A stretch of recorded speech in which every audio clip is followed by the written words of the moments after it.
Hello everyone, I am Atul Vajpayee. Welcome our YouTube channel Balaji classes by Vajpayee sir. हम लोग discuss करेंगे अब नए टॉपिक पर, जिसमें हम लोग क्लियर करेंगे साइंस के इम्पॉर्टेंट 2500 क्वेश्चन, यानी कि 2500 क्वेश्चन डिस्कस करेंगे। एक दिन में देखेंगे 50 क्वेश्चन, यानी कि 50 दिनों में हम लोग कवर कर लेंगे टोटल 2500 क्वेश्चन। अगर आप ये क्वेश्चन कवर कर लेते हैं तो आपके आने वाले अपकमिंग एग्जाम में जो है आपके लिए ये पूरा रामबाण की तरीके से काम करेंगे। ठीक है, तो डिस्कस करते हैं आज की क्लास। आप इस चैनल पर अगर नए हैं तो तुरंत अभी इसे सब्सक्राइब कर दीजिए और ठीक है बेल आइकन को प्रेस कर दीजिए, सभी लोगों को शेयर कर दीजिए ताकि ज़्यादा से ज़्यादा लोग इस क्लास को जुड़ पाएँ इस क्लास के साथ और जो है इसका बेनिफिट उठा पाएँ। तो चलिए स्टार्ट करते हैं आज की क्लास। Okay, carry on. इस क्लास में टाइमर भी होगा आपके सामने। जब टाइमर आएगा 30 सेकंड का टाइमर होगा, जिस टाइमर के साथ आपको आंसर देना होगा। जैसे ही आपके स्क्रीन पर क्वेश्चन आएगा वैसे ही टाइमर भी आपकी स्क्रीन पर आ जाएगा। आपको आंसर लाइव कमेंट बॉक्स में देना है। तो स्टार्ट होता है आपका समय, 30 सेकंड का समय होगा, उसी में आपको क्वेश्चन रीड भी करना है और आंसर भी देना है। हेडफोन का अधिक उपयोग करने से क्या होता है? स्वास्थ्य पर बुरा प्रभाव पड़ता है, आवाज़ स्पष्ट सुनाई देने लगती है, कैंसर हो जाता है, उपरोक्त सभी। 4 ऑप्शन रिमेनिंग 14 सेकंड। करिए, आप लोग एफर्ट करिए, आप लोग प्रयास कीजिए, आपके लिए कुछ रखा गया है। ठीक है,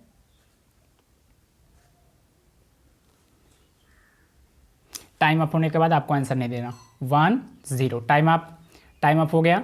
ठीक है, अब इफर्ट मत कीजिए, कोई फ़ायदा नहीं है। तो इसका राइट आंसर क्या होगा? हेडफोन के अधिक प्रयोग करने से क्या इफेक्ट पड़ता है? तो हेडफोन के अधिक प्रयोग करने पर स्वास्थ्य पर बुरा प्रभाव पड़ता है। क्या पड़ता है? स्वास्थ्य पर यानी हेल्थ पर बुरा प्रभाव पड़ता है। हेडफोन यानी ईयरफोन की बात कर रहे हैं, जिसे हिंदी में बहुत शुद्ध भाषा में बात करें तो लीड लोग बोलते हैं, यानी कि ईयरफोन यानी कि हेडफोन। ठीक है, क्लियर? तो क्या होगा? स्वास्थ्य पर बुरा प्रभाव पड़ता है। चलते हैं नेक्स्ट क्वेश्चन पर। जैसे ही क्वेश्चन आएगा स्क्रीन पर वैसे ही आपकी स्क्रीन पर टाइमर स्टार्ट हो जाए। तो नेक्स्ट क्वेश्चन एंड टाइमर, आपका समय शुरू होता है। अब आपको क्वेश्चन के साथ पढ़ना है। हेली धूमकेतु, क्या लिखा है? हेली धूमकेतु है अनावर्ती धूमकेतु, आवर्ती धूमकेतु, अनावर्ती धूमकेतु, अनियमित धूमकेतु, उपरोक्त सभी। 18 सेकंड रिमेनिंग। 16 10। हेली धूमकेतु क्वेश्चन है, हेली धूमकेतु कैसा है? आवर्ती धूमकेतु है, अनावर्ती है, अनियमित है, उपरोक्त सभी। 2 1 0। बहुत सारे लोग जो है एक को जल्दी जल्दी शेयर कर दीजिए ताकि ज़्यादा लोग इसमें एफर्ट करें। तो इसका राइट आंसर क्या होगा? क्वेश्चन क्या पूछा गया कि हेली धूमकेतु कैसा है? कैसा धूमकेतु? हेली। तो हेली कैसा है? आवर्ती धूमकेतु। Option number A is the right answer. कैसा? A is the right answer.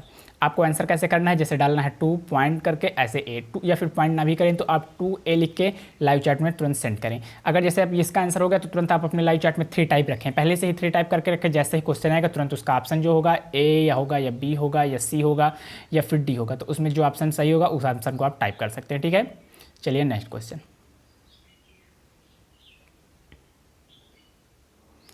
Heli धूमकेतु पहली बार 1910 में देखा गया। कब देखा गया? हेली धूमकेतु पहली बार 1910 में देखा गया। इसके बाद दूसरी बार कब देखा जाएगा? सेकेंड टाइम कब देखा जाएगा? ऑप्शन 1986, 1936, 1952, 1948। नेक्स्ट टाइम कब देखा जाएगा? 10 9।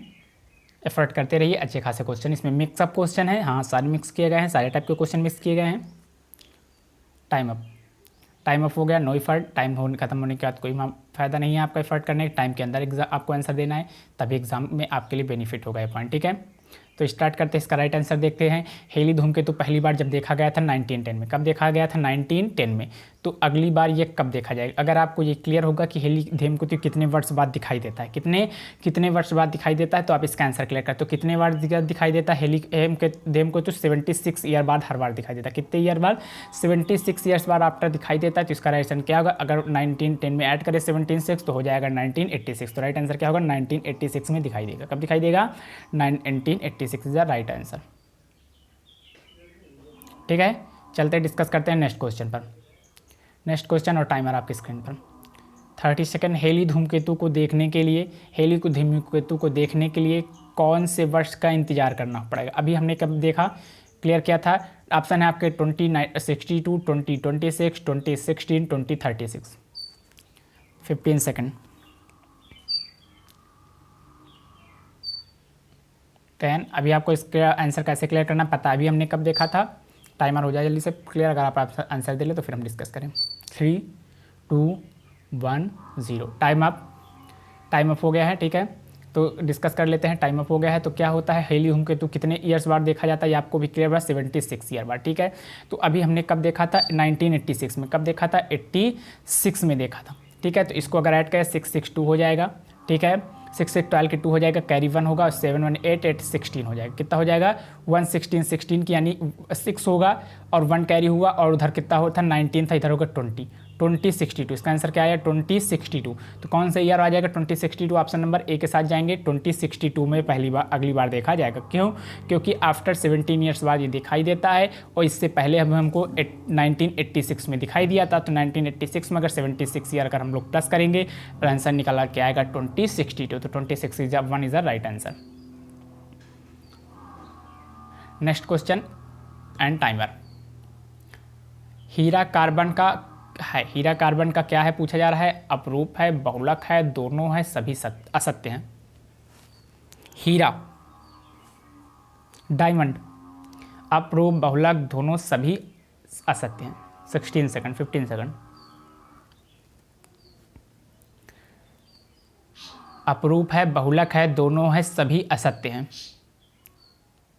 5 3 2 1 0।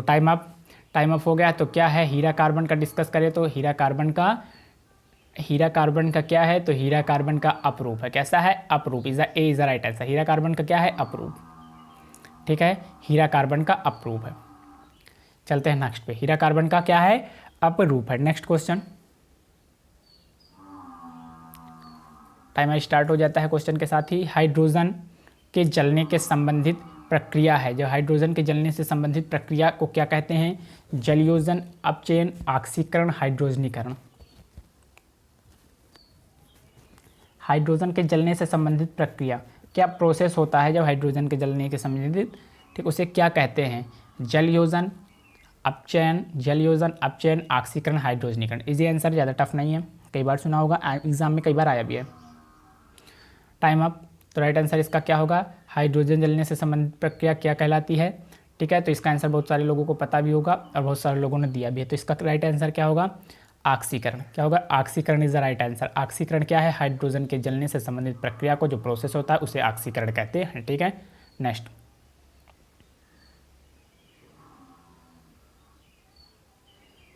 हवा में नमी बढ़ जाने पर, क्या हवा में नमी बढ़ जाने पर ध्वनि की चाल क्या होती है, बढ़ जाती है यानी घट जाती है, कोई परिवर्तन नहीं होता है, ध्वनि अवशोषित हो जाती है।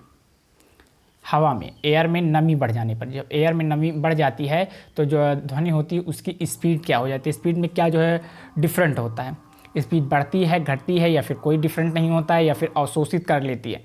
सूखना, अवशोषित करना मतलब सूखना। टाइम अप हो गया आप लोगों का, ठीक है। तो इसका आंसर देखते हैं, टाइम अप। तो क्या बात कर रहे हैं, जब हवा में नमी, किसमें, हवा में नमी बढ़ जाने पर ध्वनि की चाल क्या हो जाती है, जब हवा में, एयर में नमी बढ़ेगी तो ध्वनि की चाल घट जाएगी, क्या हो जाएगी, डाउन हो जाएगी, घट जाएगी, क्या हो जाएगी, घट जाएगी। Is B is the right answer. Next discuss करते हैं, B is the right answer. हरे पादप। नेक्स्ट क्वेश्चन है, हरे पादपों में C3 चक्र का पता लगाया, किसने लगाया था, उसका नाम बताना है। ब्लैकमैन ने, हिल ने, कैल्विन व साथियों ने, या हैक व स्केल ने। हरे ग्रीन पौधों में C3 प्रोसेस होता है, जो उनका फूडिंग का प्रोसेस होता है, C3 चक्र होता है, उसको जो है किसने पता लगाया था। 10 सेकंड रिमेनिंग। 7 6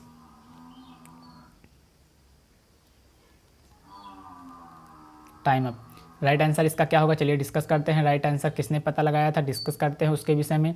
हरे पादपों का जो C3 प्रोसेस था उसके विषय में किसने पता लगाया था, तो किसने, कैल्विन और उनके फ्रेंड्स ने, उनके साथियों ने। Option just C is the right answer. Calvin व उनके साथियों ने जो है प्रोसेस के विषय में C3 के चक्र के विषय में पता लगाया था, ठीक है।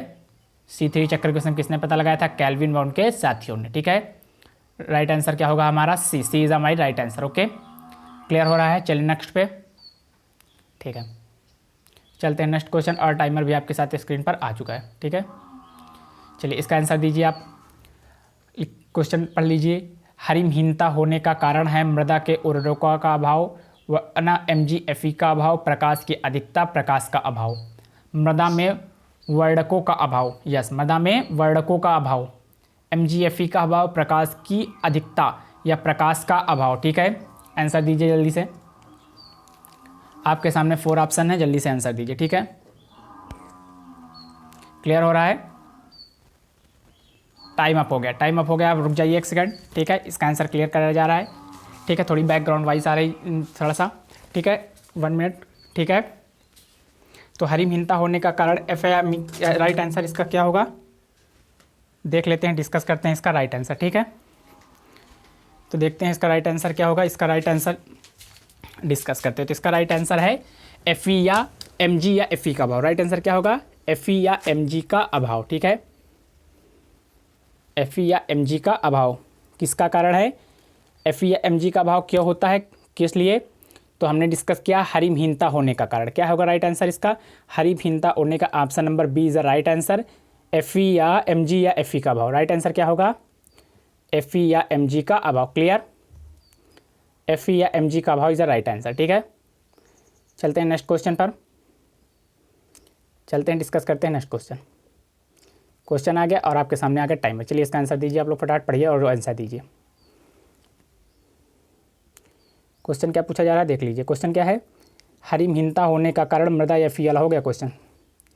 वेट फॉर फ्यू मिनट, हटाते हैं इसे, 2 बार हो गया क्वेश्चन।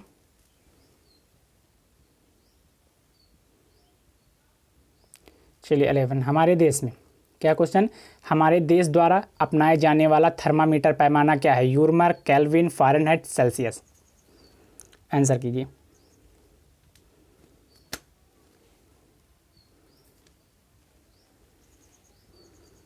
ठीक है, 13 second remaining.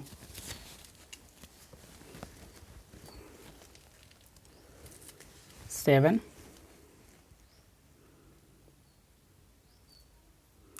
Time up, time up हो गया। चलिए देखते हैं इसका राइट आंसर क्या होगा। ठीक है, राइट आंसर डिस्कस करते हैं। तो कौन सा जो है फार्मूला यूज़ किया जाता है हमारे यहाँ, थर्मामीटर हमारे यहाँ कौन सा अपनाया जाता है, तो कौन सा अपनाया जाता है, उसका कौन सा टेम्परेचर डिग्री मेज़र करने के लिए कौन सा अपनाया जाता है, तो क्या होगा ऐसा राइट आंसर, जल्दी बताइए, किसी को क्लियर हो जल्दी बताइए। तो राइट आंसर क्या होगा, नहीं बता, हम बताते थे सेल्सियस। क्या होगा राइट आंसर, सेल्सियस होगा। D is the right answer. कौन सा, डी, यानी कि सेल्सियस को अपनाया जाता है। ठीक है, थोड़ा सा जरा 1 मिनट वेट करिए, वॉइस वगैरह क्लियर है सारा। ठीक है, आगे चलते हैं नेक्स्ट क्वेश्चन क्यों। ठीक है, चलिए नेक्स्ट क्वेश्चन पे, कोई प्रॉब्लम नहीं, कोई प्रॉब्लम नहीं, थोड़ा सा ब्राइटनेस, यस। चलिए नेक्स्ट क्वेश्चन, हमारी आकाशगंगा की आकृति कैसी है, अनियमित है, सर्पिलाकार है, दीर्घवृत्ताकार है, गोलाकार। सबको पता है हमारी आकाशगंगा की आकृति कैसी है।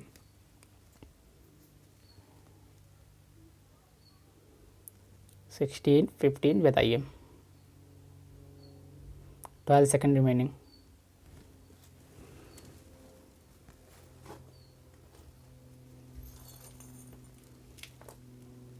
2, 1, 0, टाइम अप, बस हो गया। कैसी है सबको पता है, बच्चों को इसका आंसर पता है।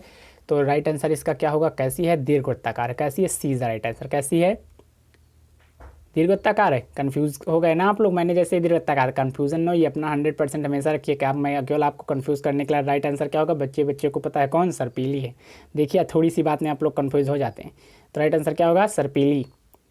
ठीक है, सर्पीली है ना। और हमारी आकाशगंगा क्या नाम है, मिल्की वे, सब तो पता है आप लोगों को। चलिए आगे देखते हैं नेक्स्ट। ठीक है, नेक्स्ट क्वेश्चन पर आते हैं। क्लियर हो रहा है, और टाइमर 30 सेकंड। बड़े क्वेश्चन जब कभी आ जाते हैं तो उनमें फंसिएगा नहीं, जल्दी जल्दी क्वेश्चन पढ़िए। हम रेडियो में घुंडी घुमाकर विभिन्न स्टेशन प्रोग्राम को सुनते हैं, संभव है अनुवाद के कारण, विस्पंदन के कारण, विवर्तीकरण के कारण, विवर्तन के कारण। 17 सेकंड, जल्दी बताइए, आंसर दीजिए।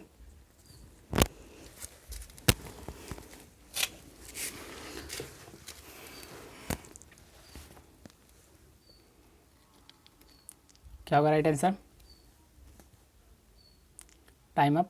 राइट आंसर इसका क्या होगा हमारा, देख लेते हैं किसके कारण हमें जो है सुनाई देता है। तो बच्चे को पता है, ये भी थोड़ा सा इजी सा आंसर है ना।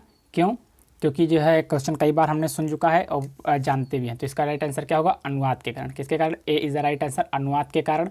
हम जो प्रोग्राम सुनते हैं गुंडी घुमाकर विभिन्न स्टेशन से, जो रेडियो में जो हम चैनल बदल देते हैं, ठीक, स्टेशन बदल देते हैं, किसके कारण संभव होता है? अनुवाद के कारण। Next,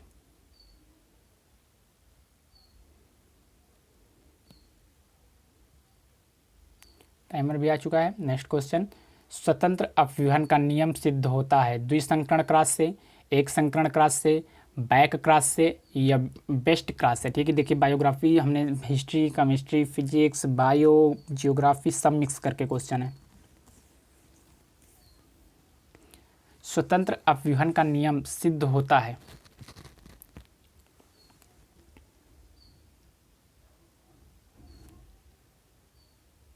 time up. Right answer इसका होगा क्या पूछा गया है? किसके द्वारा स्वतंत्र अपव्यूहन का नियम सिद्ध होता है? तो इसका राइट आंसर होगा द्विसंकरण क्रॉस। किसके द्वारा? ए द्विसंकरण क्रॉस द्वारा। किसके द्वारा? द्विसंकरण क्रॉस द्वारा स्वतंत्र अपव्यूहन का नियम सिद्ध होता है। किसके द्वारा? द्विसंकरण क्रॉस द्वारा। नेक्स्ट पे बात करें, 15 क्वेश्चन बड़े क्वेश्चन ही एग्जाम में हमको किल करते हैं, हमारा टाइम किल करते हैं, इसलिए थोड़ा सा स्पीड बनाइए, क्वेश्चन को जल्दी पढ़कर जल्दी समझिए। स्वतंत्र जल से भरे तालाब की गहराई 3 मीटर, कितने मीटर है? 3 मीटर है, प्रतीत होता है यदि हवा के सापेक्ष जल का अपवर्तनांक 4/3, जल का अपवर्तनांक क्या है? 4/3, तो तालाब की वास्तविक गहराई क्या है? ऐसा same to same question same digit के साथ आ सकता है, इसलिए डायरेक्ट आंसर भी कभी कभी रख लीजिए, कभी कभी मैथ भी रटनी पड़ती है। 2 मीटर, 5 मीटर, 4 मीटर और 1 मीटर।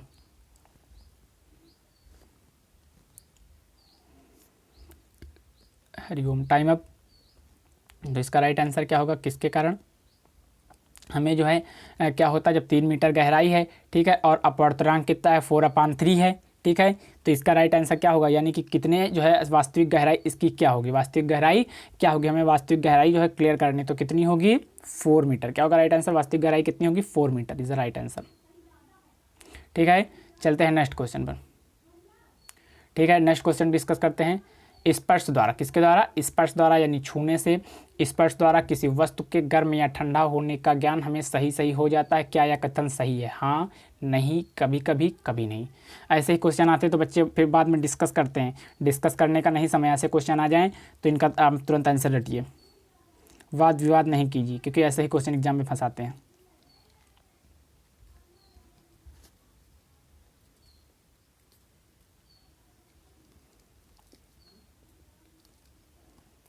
Time up.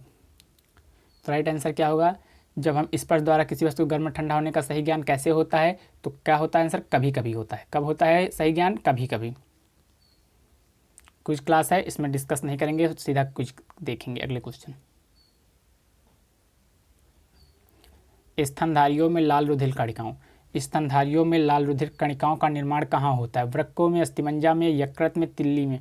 ठीक है, तीन ही ऑप्शन आपके सामने मेन क्लियर है, वृक्कों, अस्थिमज्जा और यकृत में। ठीक है, बच्चे को ये भी पता है, कंपटीशन वाले बच्चे को ये मतलब होता है।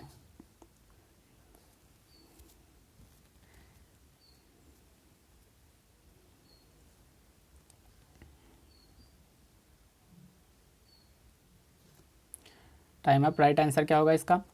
इसका राइट आंसर होगा कि जो है स्तनधारियों में जो लाल रुधिर कणिकाओं का निर्माण कहाँ होता है? तो कहाँ होता है? अस्थिमज्जा में। B is the right answer. कहाँ? अस्थिमज्जा, B is the right answer.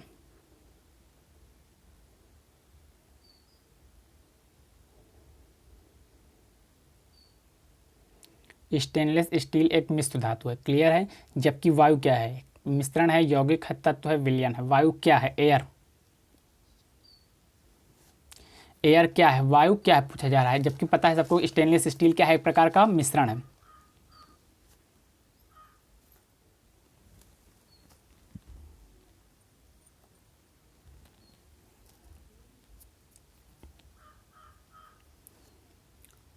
Time up.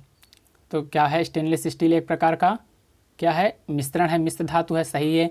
तो हमको बताना क्या है कि वायु क्या है। क्या पूछा गया है कि वायु क्या है? वायु के विषय में पूछा गया, तो आपको पता है वायु क्या है? एक मिश्रण है, मिक्सचर है। जबकि एक मिश्र धातु है, ठीक है, तो ये क्या है? मिक्सचर है। वायु क्या है? मिक्सचर है, ठीक है, मिश्रण है, मिक्सचर है इंग्लिश में बात करें तो। इसमें आपको बहुत अच्छा खासा क्वेश्चन, ऐसा ही क्वेश्चन एग्जाम में देखने को मिल सकता है। स्टील पानी निर्वात, पहले क्वेश्चन को पूरा समझिए। स्टील, पानी, निर्वात एवं हवा में तो ध्वनि की चाल, तो ये बताइए पहले सबसे पहले जो ध्वनि की चाल होगी एयर की वो स्टील में क्या होगी, ध्वनि की चाल पानी में क्या होगी, ध्वनि की चाल निर्वात में क्या होगी और ध्वनि की चाल हवा में क्या होगी। ठीक है, यही क्वेश्चन क्लियर करना है। तो किसकी चाल पूछा गया, ध्वनि की चाल सभी में। तो सबसे पहले ध्वनि की चाल स्टील में बताइए कितनी होगी। ठीक है, फिर ध्वनि की चाल पानी में, ध्वनि की चाल निर्वात में, ध्वनि की चाल हवा में। Time up. अगर इसमें से कोई भी एक आंसर आता है, आपको सही चीज़ पता है, तो आप उस आंसर तक पहुंच सकते हैं, राइट आंसर तक आप पहुंच सकते हैं।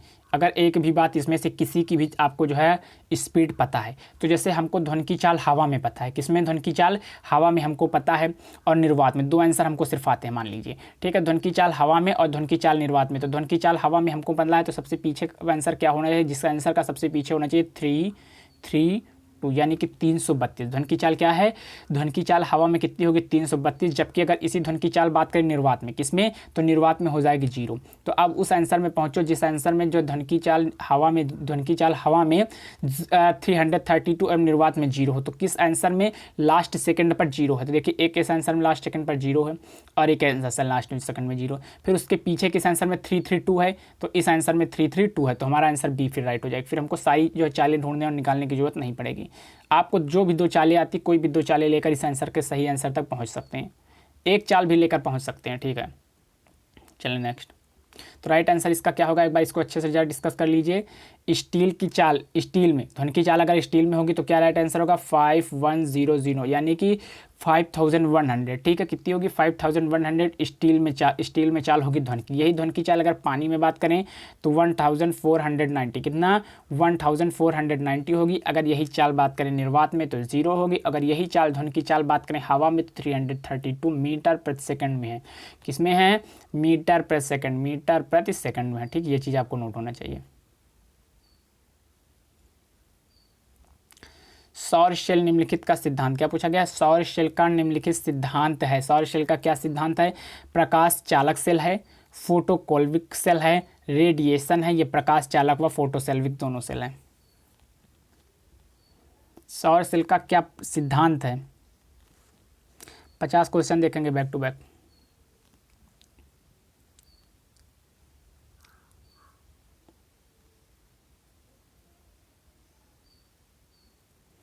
Time up. क्या है, डिस्कस कर रहे हैं क्या है, तो हमको इसका आंसर पता है। सौर शेल का निम्नलिखित सिद्धांत क्या है, तो सौर शेल का जो सिद्धांत है वो क्या है, फोटोकोल्विक सेल। क्या है, फोटोकोल्टिक, बी राइट आंसर। कौन सा होगा, बी राइट आंसर, फोटोकोल्टिक सेल।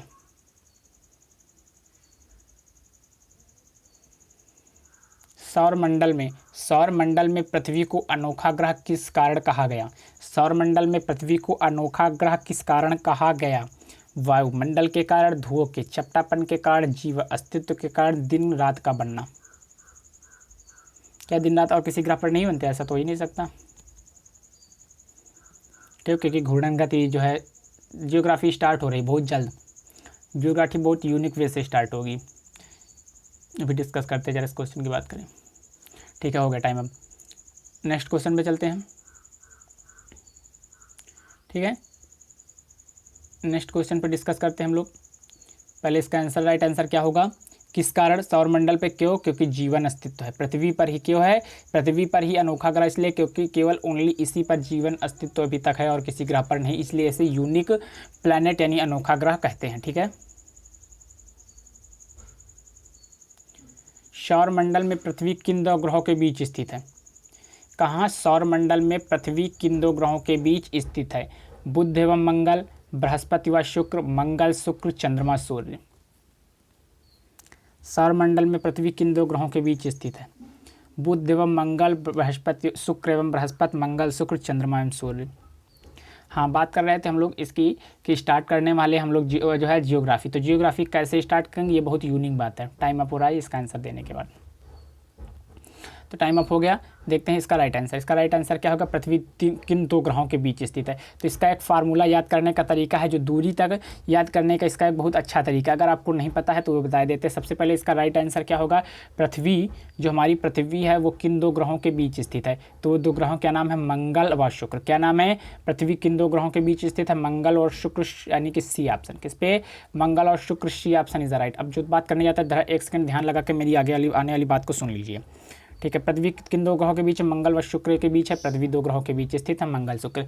हम स्टार्ट करेंगे जियोग्राफी, ठीक है। इस बात को जरा ध्यान से सुनिए, बहुत इंपॉर्टेंट है, क्योंकि जो जियोग्राफी स्टार्ट करने वाली वो हम उठाएंगे बुक एनसीईआरटी बुक। किससे, एनसीईआरटी, ठीक है, एनसीईआरटी, ठीक है। तो एनसीईआरटी की बात कर रहे हैं, जो एनसीईआरटी बुक उठाएंगे हम लोग, तो क्लास 6 के उठाएंगे। किसकी, क्लास 6 की बुक उठाएंगे, ठीक है। उस क्लास 6 की बुक से उठाकर हम लोग शुरू करेंगे। एनसीईआरटी की जियोग्राफी की बुक उठाएंगे, क्लास 6 की भूगोल की बुक उठाएंगे, किसकी, जियोग्राफी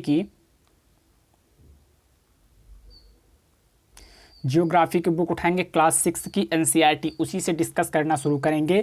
बैक टू बैक सारा डाटा उसी का लेंगे। अगर आपने वो बुक एक बार क्लियर कर ली तो फिर आप जियोग्राफी में महारत हासिल कर लेंगे।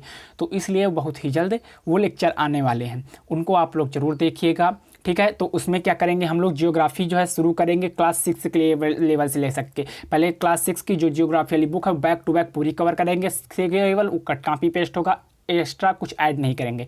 जो हमारी एनसीईआरटी कहती है उसी के थीम पर चलेंगे, ठीक है। तो बहुत जल्द वो क्लास आने वाली है, ठीक है। मैटर तैयार किया जा रहा है, हमारी टीम लगी हुई है। आगे चलते हैं। हाँ, तो इसके आंसर के विषय में जरा एक और डिस्कस करते हैं। आपको एक यूनिक वे बता दें पहले, आपको जैसे याद करना है सूर्य से। किससे, सूर्य से जो ग्रहों की दूरी होती है उसको कैसे याद किया जाए। तो हम सबसे पहले, पता है सूर्य के सबसे नज़दीक का ग्रह कौन सा है, बुध। ये चीज़ सबको पता है कि नहीं, सबसे पास कौन सा है, बुध। कौन सा है, बुध है। तो बुध से, यानी कि हम इसको, जो हमारे 7 डेज होते हैं इसमें हम एक काम करते हैं, बुध से स्टार्ट करेंगे। कैसे स्टार्ट करेंगे, बहुत ही यूनिक तरीका, किसी ने आपको अभी तक नहीं बताया होगा कि बुध से स्टार्ट करेंगे। कहाँ से स्टार्ट करेंगे, बुध से स्टार्ट करेंगे। एक एक दिन छोड़कर चलेंगे तो सूर्य की दूरी का क्रम आएगा। जैसे सबसे पहले बुध, ठीक है। बुध के बाद बृहस्पति छोड़ा हमने, आया शुक्र। तो इसके बाद कौन सा है, शुक्र है।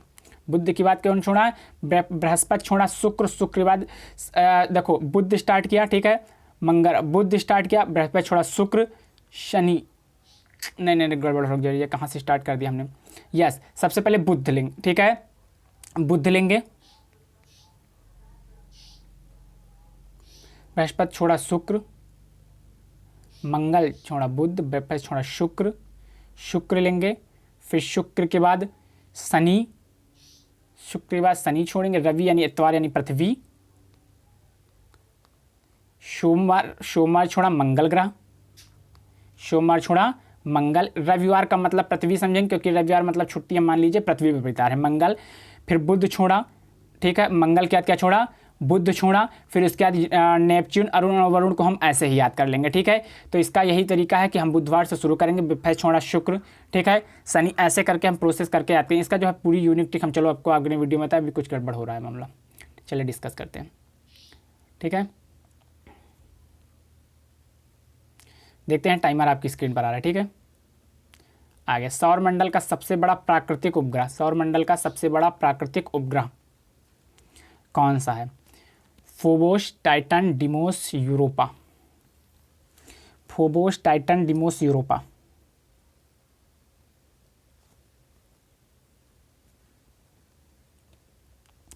सौरमंडल का सबसे बड़ा प्राकृतिक उपग्रह,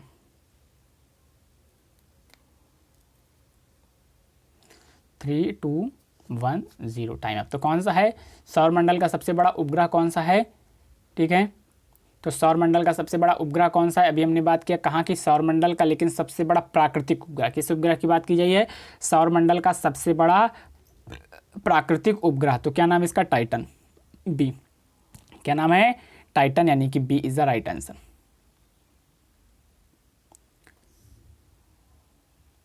जो सौरमंडल में आंतरिक और जो बाह्य ग्रह हैं, सौरमंडल में आंतरिक और बाह्य ग्रहों की संख्या था, यानी कि कितने आंतरिक है कितने बाह्य। जैसे सबसे पहले आंतरिक बताना है, तो क्या 4 आंतरिक 5 बाह्य, या फिर 5 आंतरिक 4 बाह्य, या फिर 3 आंतरिक और 5 बाह्य, या फिर 4 आंतरिक और 4 बाह्य ग्रह हैं।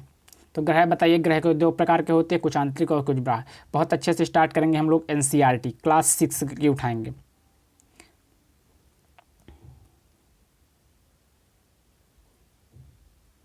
Time up. तो क्या है, जो हमारे ग्रह हैं कैसे हैं, 4 4 हैं, यानी कि 4 आंतरिक और 4 ग्रह हैं, टोटल ग्रह 8 हैं। ठीक है, यम को ग्रह की श्रेणी से हटा दिया गया।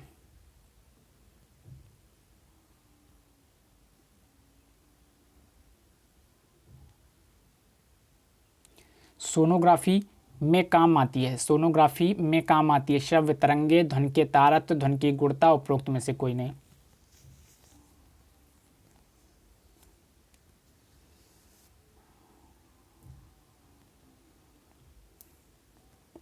सोनोग्राफी में काम आती है श्रव्य तरंगे, ध्वनि का तारतम्य, ध्वनि की गुणता, उपरोक्त में से कोई नहीं। 25 क्वेश्चन पहुंच गए, बस 25 और क्लियर करेंगे। Time up.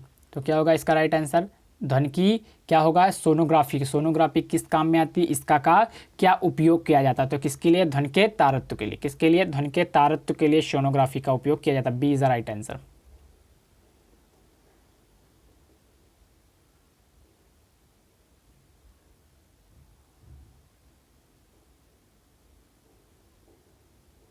सोनोग्राफी में ये आंसर, ऐसे क्वेश्चन आते हैं एग्जाम में, बहुत टाइम क्लिक करते हैं, इसलिए इन क्वेश्चन को थोड़ा स्पीड में पढ़ेंगे। सोनोग्राफी मशीन के द्वारा उत्पन्न पराध्वनि तरंग आंतरिक अंगों को टकराकर वापस मशीन में प्रतिबिंब बनाती हैं। सोनोग्राफी मशीन से निकली किरणें आंतरिक अंगों को निकल कर प्रतिबिंब बनाती है। आंतरिक अंगों को उत्पन्न पराध्वनि तरंगों को प्रतिबिंब बनाती है। आंतरिक अंगों को वास्तविक रूप में देखा जा सकता है। क्या सोनोग्राफी में क्या उपयोग होता है, क्या प्रोसेस है, ऐसे ही क्वेश्चन एग्जाम में टाइम किल कर जाएंगे। उस क्वेश्चन का पूरा समय तो आपका जाएगा ही, और नेक्स्ट क्वेश्चन के, इसीलिए तो मैंने कुछ रखा है टाइम के साथ, क्योंकि आप लोगों को आदत डाल लीजिए जो है ऐसे बड़े क्वेश्चन को झेलने की और उनको कम समय में करने की। टाइम अप हो चुका है। टाइम अप होने के बाद कोई इफर्ट करने की फ़ायदा नहीं है। ठीक है, तो इसका क्या आंसर होगा, सोनोग्राफी में। तो सोनोग्राफी में क्या किया जाता है, इसका क्या उपयोग होता है। ठीक है, तो आपको राइट आंसर होगा ए। क्या होगा राइट आंसर, ए होगा। सोनोग्राफी मशीन द्वारा उत्पन्न पराध्वनि तरंगी आंतरिक अंगों को टकराकर, कहाँ, आंतरिक अंगों जो अंदर अंग हैं उनसे टकराकर वापस मशीन में प्रतिबिंब होती हैं। तो क्या है, सोनोग्राफी द्वारा। Right answer A.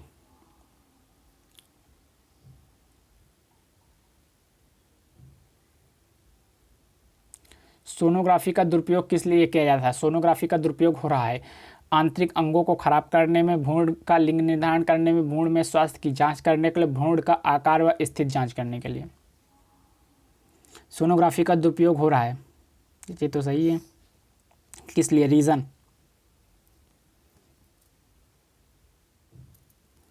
आंतरिक अंगों को खराब करने में, भ्रूण का लिंग निर्धारण में, भ्रूण के स्वास्थ्य की जांच के लिए, भ्रूण का आकार व स्थिति जांच करने के लिए।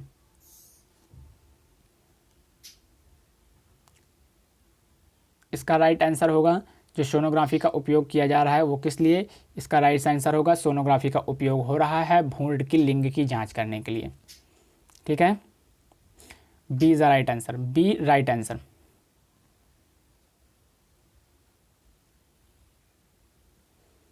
सोनोग्राफी में उपयोग किया जाता है चुंबकीय क्षेत्र, एक्स किरणें, पराध्वनि, लेजर किरणें।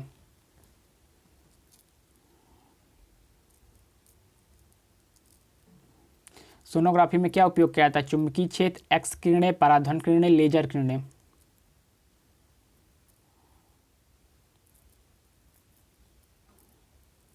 6 5 4 3 2 1 0 0 टाइम अप। तो क्या उपयोग किया जाता है किसमें, सोनोग्राफी में। तो सोनोग्राफी में क्या उपयोग किया जाता है देख लेते हैं। सोनोग्राफी में उपयोग किया जाता है कैसा, पराध्वनि तरंगे। कैसी, पराध्वनि तरंगे। किसमें, सोनोग्राफी में पराध्वनि तरंगे उपयोग की जाती हैं। ठीक है, सोनोग्राफी का उपयोग करने, कैसी तरंगे, पराध्वनि। ठीक है, right answer is B, C, sorry C is the right answer.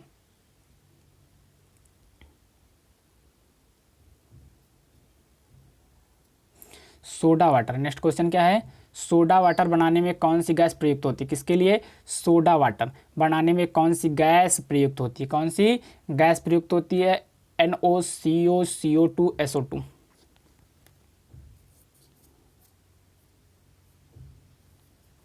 15 second, काफ़ी समय, सोच लीजिए अच्छे से।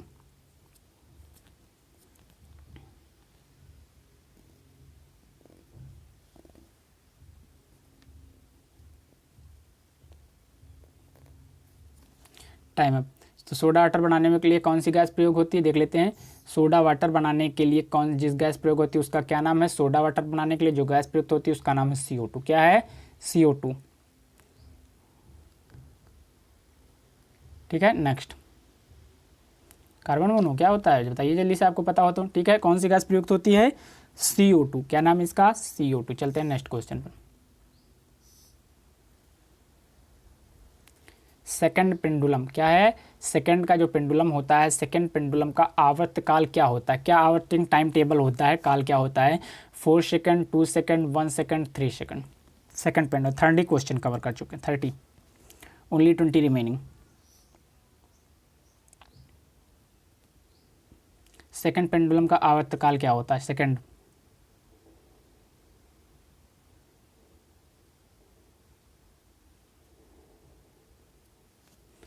Time up. सेकंड पेंडुलम का आवर्तकाल होता है, सेकंड पेंडुलम जो होता है इसका आवर्तकाल डिस्कस करना है। ठीक है, क्या होती है इसकी आवर्त की टाइम टेबल। ठीक है, तो इसका आवर्तकाल कितना होता है सेकंड पेंडुलम, किसकी बात कर रहे हैं, सेकंड पेंडुलम की। तो सेकंड पेंडुलम का जो आवर्तकाल होता है जरा इसको डिस्कस कर लेते हैं, इसका राइट आंसर देख लेते हैं। सेकंड पेंडुलम, तो सेकंड पेंडुलम होता है जो इसका आवर्तकाल 2 सेकंड, कितने second, B is the right answer, 2। B is the right, कितने सेकंड पेंडुलम का आवर्तकाल, 2 सेकंड।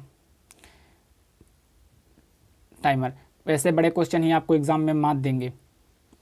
सूर्य, तारे व अन्य आकाशीय पिंड पूर्व से पश्चिम की ओर गमन करते हुए प्रतीत होते हैं। ऐसा हमें क्यों लगता है कि सूर्य, तारे और जो आकाश के पिंड चलते हुए हमको क्यों प्रतीत होता है, ऐसा क्यों लगता है, इन सभी के पूर्व से पश्चिम की ओर गति करने के कारण क्या रियली में गति करते हैं। पृथ्वी का पश्चिम से पूर्व की ओर गति करने का, जो पृथ्वी गति करती है पश्चिम से पूरब की ओर।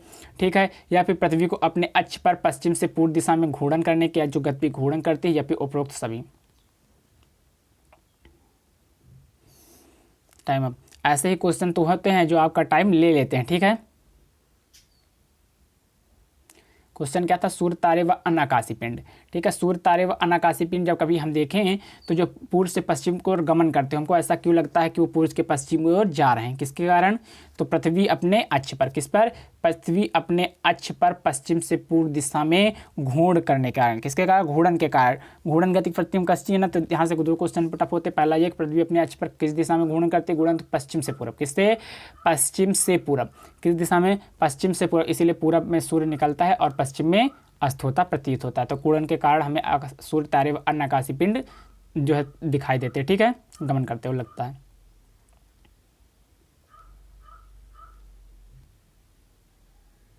सूर्य से सबसे दूर स्थित ग्रह, सबसे लास्ट में कौन दो हैं, सूर्य से सबसे दूर स्थित ग्रह, नेपच्यून, प्लूटो, मंगल, बुध। नाम मतलब सबसे लास्ट में अरुण वरुण है तो किसे कहते हैं,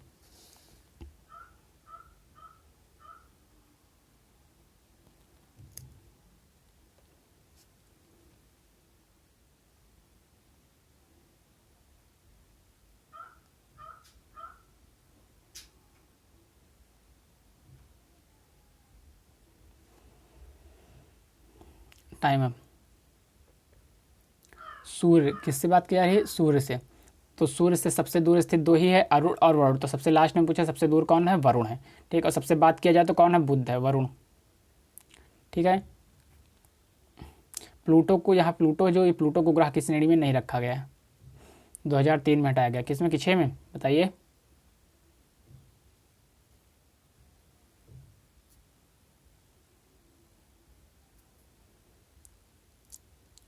सूर्य से बढ़ती हुई दूरी स्थित ग्रहों का सही क्रम। सूर्य से जो दूरी है, बढ़ती हुई दूरी स्थित ग्रहों का सही क्रम क्या है, कौन से क्रम है जो सबसे पहले, फिर इसके बाद, फिर इसका सही क्रम क्या है।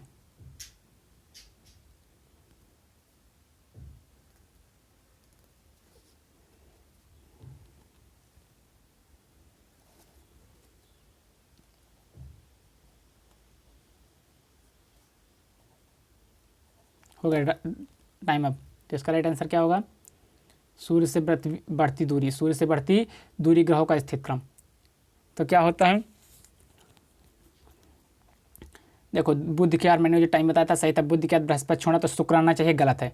तो इससे इसमें राइट आंसर क्या होगा, शुक्र, पृथ्वी, मंगल। क्या होगा, शुक्र, पृथ्वी, मंगल। देखिए सबसे पहले जैसे शुक्र है तो शनि छोड़ा हमने, रविवार यानी पृथ्वी, फिर शनि ग्रह रविवार, सोमवार छोड़ा यानी मंगल, मंगल का बुध छोड़ो, फिर बृहस्पति ग्रह। मैंने जो सही बताया था सही था तरीका।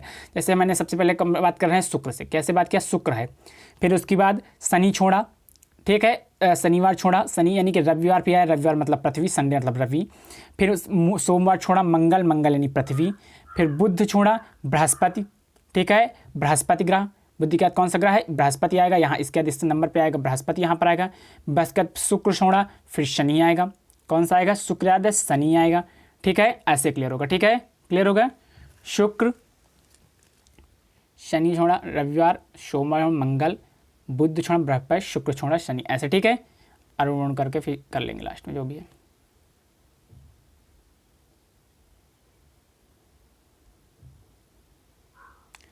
सूर्य से पृथ्वी तक प्रकाश ऊर्जा पहुंचती है विकिरण द्वारा, संवहन द्वारा, चालन द्वारा, विकिरण और संवहन द्वारा।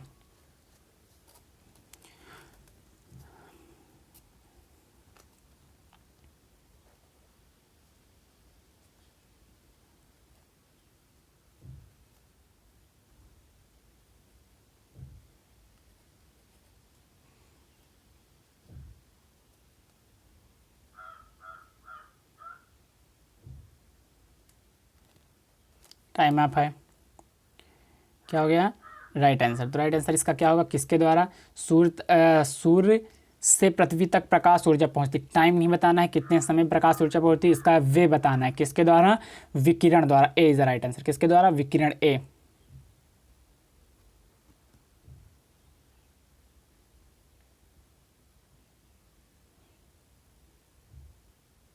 सूर्य से ग्रहों के बढ़ते क्रम की दूरी संबंधित कौन सा तथ्य सही है, ग्रहों का आकार बढ़ जाता है, क्या जो दूरी ग्रह जाते हैं उनका आकार बढ़ जाता है, ऐसी बात है, वर्ष अवधि बढ़ जाती है, क्या वर्ष अवधि बढ़ जाती है, इनका किस वे में रखा गया है, उपग्रहों की संख्या बढ़ जाती है, दिन काल बढ़ जाता है।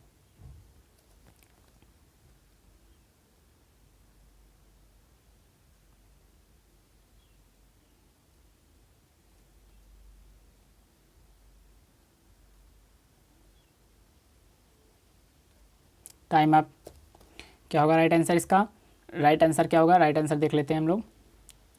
सूर्य से ग्रहों की बढ़ती दूरी का क्या कारण, वर्ष अवधि बढ़ जाती, क्या हो जाती है, वर्ष अवधि बढ़ जाती है, जितना जितना दूर जाते जाते उनकी वर्ष अवधि क्या हो जाती है, बढ़ती जाती है, वर्ष अवधि बढ़ जाती है, B right answer, B right answer.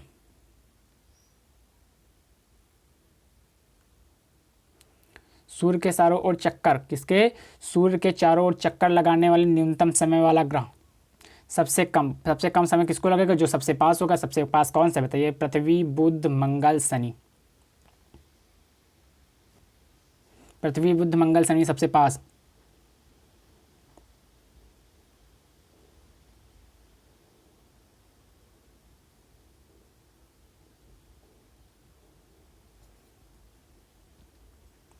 One, time up, zero, रुक जाइए, टाइम अप हो गया, टाइम अप, ठीक है, नेक्स्ट पे चलते तो कौन सा होगा, राइट आंसर हमारा क्या होगा, सबसे पास कौन है, सबको पता है, बच्चे बच्चे को पता है, यानी इजी सा आंसर है इसका। यानी कि बात करें सूर्य के चारों ओर चक्कर न्यूनतम समय वाला ग्रह कौन सा, सबसे कम, जो सबसे पास कौन सा, बुध, कौन है, बुध इज द राइट आंसर। जो हम अपनी इस थीम की बात कर रहे थे, अभी ये थीम बहुत अच्छे करें, कन्फ्यूजन है, गलत है, गलत नहीं, देखिए सबसे पहले हम स्टार्ट करेंगे बुध से, आज अभी इसी वक्त क्लियर ही कर लेते हैं, नहीं बच्चों को कन्फ्यूजन रहेगा तो दिक्कत है। बुध सबसे पहले, बुध एक दिन छोड़ना है, बुध से शुरू करके एक दिन, तो यानी कि सूर्य है, जैसे सूर्य के सबसे पास ये सूर्य है, कौन है ये, सन है, सूर्य है, सूर्य के सबसे पास ये सूर्य है, क्या है यहाँ, सूर्य है, तो सूर्य के सबसे पास बुध आया, बृहस्पति छोड़ा, फिर शुक्र आया, बुध यानी बृहस्पति छोड़ा, शुक्र आया, कौन सा आया, शुक्र ग्रह आया, शुक्र के बाद देखो बुध, बृहस्पति छोड़ा, शुक्र, शनि छोड़ा यानी रविवार यानी पृथ्वी, क्या आया, पृथ्वी आया, रविवार यानी पृथ्वी आया, ठीक है, बुध हुआ, बृहस्पति छोड़ा, शुक्र, शनि छोड़ा, रविवार, सोमवार छोड़ा, मंगल आया, सोमवार के बाद यहाँ आगे कौन सा ग्रह आएगा, मंगल, मंगल, बुध छोड़ा, बृहस्पति आया, मंगल बुध के बाद बृहस्पति,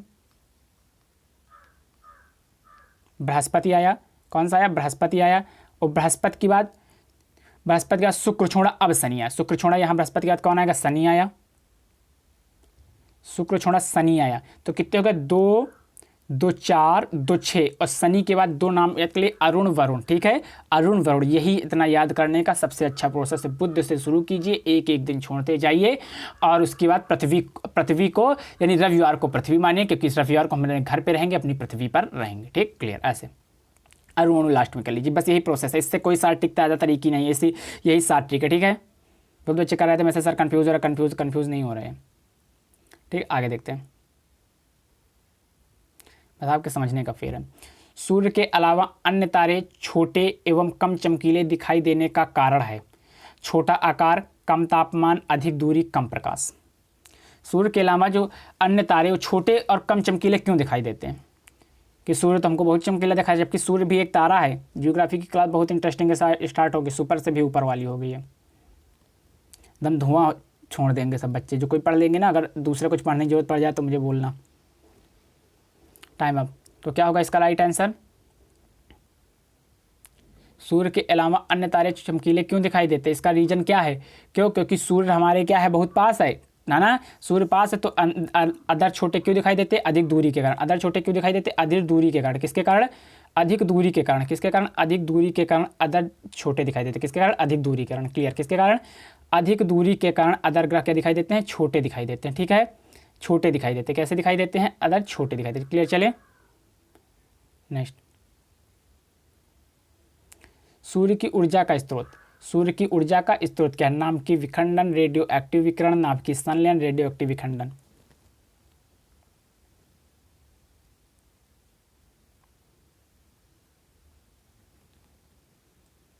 सूर्य में एनर्जी, उसका रिसोर्स क्या है?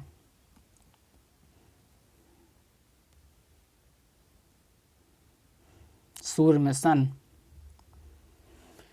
3 2 1 0 टाइम अप। तो क्या है, जो सन के पास एनर्जी है उसका रिसोर्स क्या है, कहाँ से आती है? उसका राइट आंसर देखिए। तो कहाँ से आती है सन के पास एनर्जी? 2 ऑप्शन यहाँ मेन होते हैं, यही ऑप्शन 2 में से ही आंसर होता है, ठीक है। 2 ऑप्शन मेन होते हैं। सबसे पहला जैसे एक ऑप्शन है विखंडन और संलयन, इन्हीं 2 ऑप्शनों में से एक नाभिकी जो है विखंडन होता है, नाभिकी संलयन। इन्हीं 2 ऑप्शन में बच्चे कंफ्यूज होते हैं, तो इनको जरा अच्छे से क्लियर कर लेते हैं। जो सूर्य की ऊर्जा का है वो होगा नाभिकी संलयन। क्या होगा? नाभिकी संलयन। जबकि परमाणु, किसका? परमाणु का बात करें तो उसका होगा नाभिकी विखंडन। परमाणु में ऊर्जा का स्रोत होता है नाभिकी विखंडन और सूर्य में नाभिकी संलयन। कन्फ्यूजन मत होइएगा। बस 40 क्वेश्चन पहुंच रहे हैं, 11 क्वेश्चन रिमेनिंग।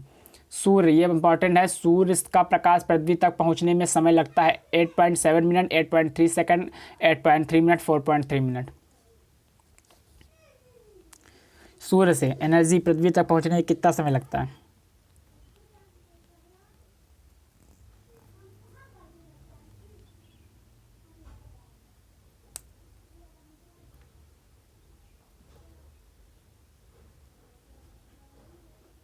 Time up. क्या होगा राइट आंसर? जो सन से है एनर्जी पहुंचने में कितना समय लगता है? आप कन्फ्यूजन में 8.3 सबको पता है, लेकिन मिनट होगा या सेकंड होगा, यही कन्फ्यूजन होगा। तो क्या 8 मिनट 3 सेकंड होता है, यानी कि सी आंसर 8.3 मिनट आंसर होगा। क्या होगा? 8.3 मिनट, यानी C is the right answer.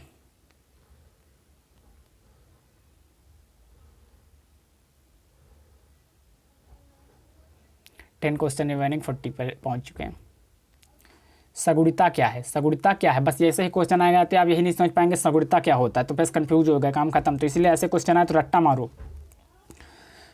अगुणित संख्या का गुणन, जीन्स के स्थान में परिवर्तन, गुणसूत्रों की रचना में परिवर्तन, उपरोक्त में से कोई नहीं। अगुणित संख्या में गुणन, जीन्स के स्थान में परिवर्तन, गुणसूत्रों की रचना में परिवर्तन, उपरोक्त में से कोई नहीं। सगुणिता क्या है?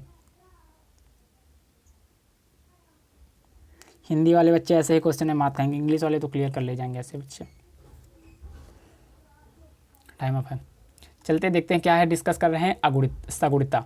सगुणिता क्या होता है इसके विषय में हम लोग डिस्कस करेंगे। तो क्या होता है अगुणित? क्या है बात करिए? अगुणित संख्याओं के गुणन को, अगुणित संख्याओं के गुणन को हम क्या कहते हैं? सगुणिता कहते हैं। अगुणित संख्याओं के गुणन को सगुणिता कहते हैं। नेक्स्ट, डिस्कस नहीं करेंगे, केवल बस देखेंगे। ये सब बच्चे बच्चे को पता है। सीडी का पूरा नाम, सीडी का पूरा नाम क्या होता है? Computer disk, circuit disk, compact disk या कॉम्प्लेक्स डिस्क? सीडी ये जो चलाई जाती है, पहले चलती थी बहुत ज़्यादा, अब तो नहीं। तो एंड्रॉइड फ़ोन और एलसीडी डीवीडी, डीवीडी पहले चलती थी, सीडी चलती थी, अब इनका ज़्यादा नहीं है प्रचलन। टाइम अप, हाँ वो सीडी में याद होगा ना, जिन बच्चों ने देखी होगी कैसेट फंसना, फिर निकाल के उसे रगड़ रगड़ कर साफ करना, फिर कैसेट चलाना ना। किन बच्चों के साथ ऐसा हुआ है कि सीडी चलती थी, बंद हो जाती थी, फिर कैसेट निकालना, फिर साफ करके उसे लगा के चलाना। सीडी का पूरा नाम क्या है? सीडी का पूरा नाम तो कि सब बच्चों को पता है क्या होता है सीडी का? Compact disc. क्या? C option, compact disc. किसका पूरा नाम? CD, compact disc. C is the right answer.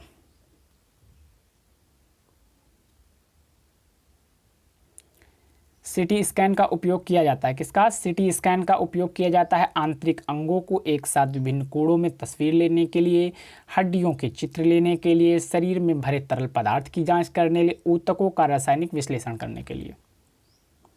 CT scan क्यों कराते लोग? सीटी स्कैन किसका? मस्तिष्क का होता है।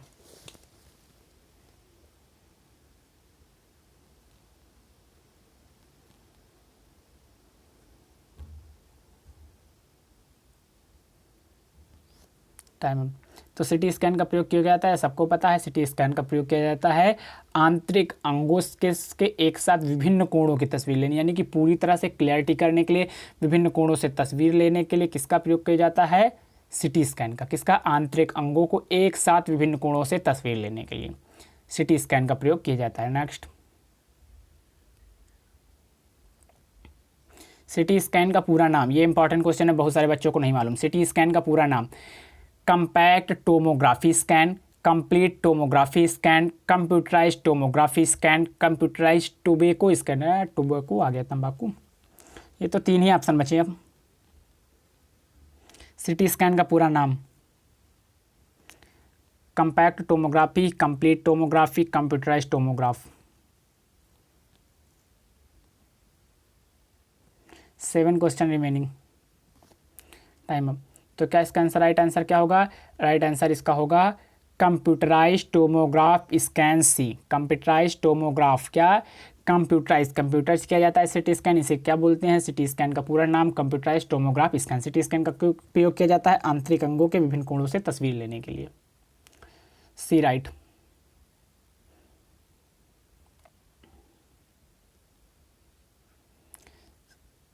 सीपीयू निम्न में से कौन सा भाग नहीं, कौन सा पार्ट ऑफ सीपीयू नहीं? कंप्यूटर का भी क्वेश्चन आ गया, इसे कहते हैं मिक्स।